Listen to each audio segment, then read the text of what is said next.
Hello तो once again welcome back to my YouTube channel. मैं हूं आप सभी का सतवीर भैया, लेकर के आ गया हूं आज आपके लिए वीडियो। जब मैंने लास्ट मैथ्स का वीडियो निकाला था तो उस टाइम पे सभी बच्चे मुझे एक ही चीज बोले थे, बोले भैया आपने मैथ्स का निकाल दिया, मैथ्स में हमारी काफी हेल्प होगी। लेकिन सेम चीज आप टाइम मैनेजमेंट का वीडियो निकालिए हमारे लिए इंग्लिश में। तो आपके प्यारे से सफीर भैया लेकर के आ गए आपके लिए video, same topic time management के ऊपर। बट टॉपिक जो यहाँ पे है वो क्या ले लिया है हमने, आज सब्जेक्ट है हमारा इंग्लिश। तो हाँ, इंग्लिश में पेपर अगर हम देखने जाए तो कंप्लीट हो जाता है वैसे बच्चों का, लेकिन कहीं ना कहीं टाइम मैनेजमेंट एक बहुत ही बड़ा रोल प्ले करता है जब हम पेपर अटेम्प्ट कर रहे होते हैं। तब मार्किंग सिस्टम की बात कर लेते हैं। सेक्शन ए जो है उसका मार्क्स है 16 मार्क्स। सेक्शन बी जो है वो यहाँ पे हमारा आ जाता है अगेन 16 मार्क्स का। सेक्शन सी जो है वो 18 मार्क्स का आ जाता है। सेक्शन डी हमारा है 12 मार्क्स का and last one section E जो है वो हमारा है 18 मार्क्स का। अब हमको ध्यान क्या रखना होता है वो चीज सबसे पहले समझा देता हूँ। तो अगर मैं बात करूँ सेक्शन डी और सेक्शन ई की, तो ये जो है ये पूरा का पूरा हमारा होता है writing portion. But obvious writing portion के अंदर कहीं ना कहीं हमको ऐसा होता है कि भाई थोड़ा टाइम ज़्यादा चाहिए लिखने के लिए, तो वो चीज़ मैंने उस चीज़ को ध्यान में रखते हुए थोड़ा टाइम ज़्यादा अलॉट किया है। अगेन अगर मैं बात करूँ सेक्शन सी की, तो सेक्शन सी को अगर मैं डेविल का रूप भी दे दूँ ना, नाम दे दूँ तो भी चलेगा। क्यों? क्योंकि सेक्शन सी आता है ग्रामर, और इंग्लिश मीडियम के या फिर गुजराती मीडियम के कोई भी बच्चे हो उनको सबसे ज़्यादा जो दिक्कत देता है वो होता है ग्रामर। क्योंकि ये सेक्शन डी और ई में तो ना हम दुनिया भर की बकवास लिख सकते हैं, इसने ये किया, इसने वो किया, वो हो जाता है। बट सेक्शन सी जो होता है उनको to the point grammar perfectly करना होता है। तो ये वाला सेक्शन ऐसा होता है जहाँ पे आपको थोड़ा समझ के, थोड़ा ठहराव के साथ अपने पेपर को अटेम्प्ट करना है।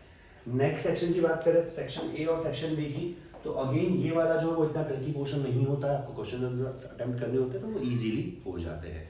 अब अगर हम बात करते हैं टाइम अलॉटमेंट की, तो again as we all know कि हमको मिलते हैं 3 आवर्स और 1 hour is equal to 60 minutes. तो हमारे पास मिल मिला करके सारा टाइम अगर मैं देखूं तो मेरे पास होते हैं 180 मिनट। अब ये 180 मिनट कैसे यूटिलाइज करना है, किस तरीके से उसका यूज लेना है, वो हमारे ऊपर है। तो आज इस वीडियो के अंदर मैं आपको बता रहा हूं कि इस 180 मिनट को किस तरीके से यूटिलाइज करो ताकि आप अपना इंग्लिश का पेपर टाइम पे खत्म कर सको, प्रेजेंटेशन अच्छी रख सको, और प्रॉपर टाइम पे अगर खत्म करोगे तो रिजल्ट भी बट ऑब्वियस इंप्रूव होगा और डेफिनेटली होगा। ठीक है, तो सबसे पहले सेक्शन ए की अगर मैं बात करूं जो कि 16 मार्क्स का होता है, तो वहां पे मैंने आपको दिए हैं 25 मिनट। अगर आपके पास 180 मिनट है, आपने 25 मिनट यहां दे दिए, तो आपके पास बचेंगे 155 minutes. Now again if you having 155 minutes, अगर 155 मिनट्स है तो आप उसको यूटिलाइज कर सकते हो। सेक्शन बी के अंदर टाइम लेना सिर्फ 30 मिनट का। 30 मिनट के अंदर थोड़ा स्पीड रखना, क्वेश्चन जल्दी खत्म हो जाएंगे, थोड़ा अटेम्प्ट स्पीड रखना, तो आप अपना पेपर का सेक्शन बी जो है वो 30 मिनट्स के अंदर कंप्लीट कर दोगे। Then to you will having 125 minutes, आपके पास होंगे 125 मिनट्स। अब सेक्शन सी वैसे देखने जाओगे तो शॉर्ट होता है, ज्यादा इतना लेंथी नहीं होता, बट अगेन ग्रामर का पोर्शन है तो थोड़ा संभल करके, थोड़ा समझ करके, टाइम लेकर के आप उसको सॉल्व करोगे। तो उसके लिए मैंने आपको टाइम अलॉटमेंट दिया हुआ है 35 मिनट्स का। टेक योर टाइम, 35 मिनट्स में सेक्शन को कंप्लीट करो। देन टू अगर आप 35 मिनट में अगर कंप्लीट करते हो तो आपके पास अभी भी बच रहे हैं कितने, 90 मिनट्स। अब ये जो 90 मिनट्स का टाइम अलॉटमेंट आपके पास बचा है उसमें से सेक्शन डी के लिए मैंने यहाँ पे दिए हुए हैं 30 मिनट। तो सेक्शन डी को आप खत्म करो 30 मिनट के अंदर, तो आपके पास बचेगा कितना, 60 मिनट्स। एंड लास्ट जो सेक्शन है ये राइटिंग पोर्शन वाला सबसे लेंथीएस्ट पोर्शन होता है सेक्शन ई का, जहाँ पे आपको कॉम्पो वगैरह ये सारी चीज़ें लिखनी होती है। एंड आई नो दैट कि जब आप कॉम्पो लिखते हो तो आपको 4 पेज की तो मिनिमम लेंथ देनी ही देनी है, 4 से 5 पेज की लेंथ। तो ये वाला सेक्शन ऐसा है जहाँ पे आपका टाइम ज़्यादा यूटिलाइज होगा।